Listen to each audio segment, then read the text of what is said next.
The time is 19 minutes past 8 and Arek is joined by Irene, who's running for the faculty rep for sciences.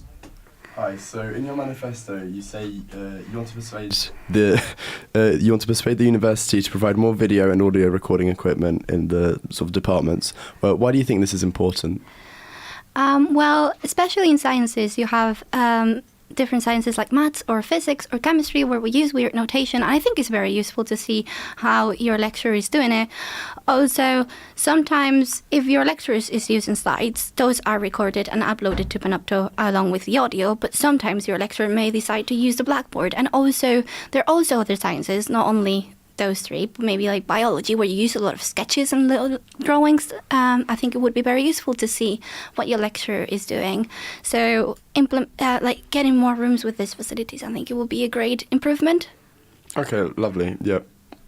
And another thing you mentioned is you think the university should sort of provide like recovery for students from like after assessments or more efficient pastoral support. What kind of sort of forms of recovery? Do you have any ideas? So basically it's time to rest. So one of the problems that we had this term was like there was really no time to rest after exams in January. And my department, which is maths especially, because we sometimes had exams on Sundays, which was something that we just had to do this year for timetabling reasons. So if we could just, so you know how on the first week on the second term you don't have seminars because you usually you haven't covered enough material to do the seminars. So maybe we can move the Monday and Tuesday lectures more to the end of the week so that we actually give students a couple of days just to recover from those tiring and exhausting exams, just to get them refreshed to start the new term with new energy. Yeah, that sounds like a good idea. How about also transparency and sort of transparency and consistency, like with exams? Do you think the university hasn't been very transparent recently? Do you have like any examples maybe? So basically, if you try to look for the check-in process of the exams, it's not up there. Or I couldn't find it, and I've been trying to find it desperately for the last month. So what we found, especially in these times of COVID, that hopefully won't happen again, but we have to be ready, is that some exams were extremely long, some exams were extremely hard, and we were given no specific explanation for it.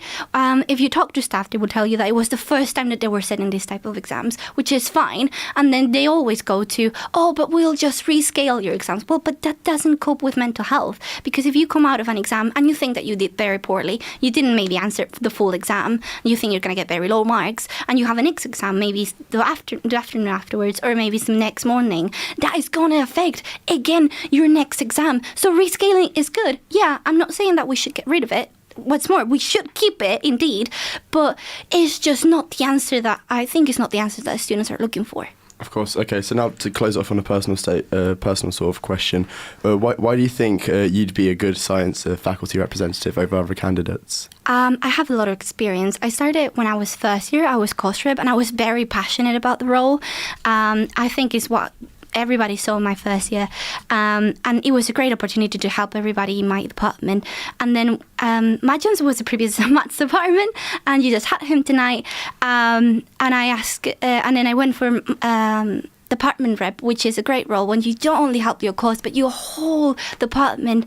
And he told me experience is the best advice that I can give you, and after 2 years or 3 years by now in student representation, I can tell you that it is actually one of the best advice that you can get.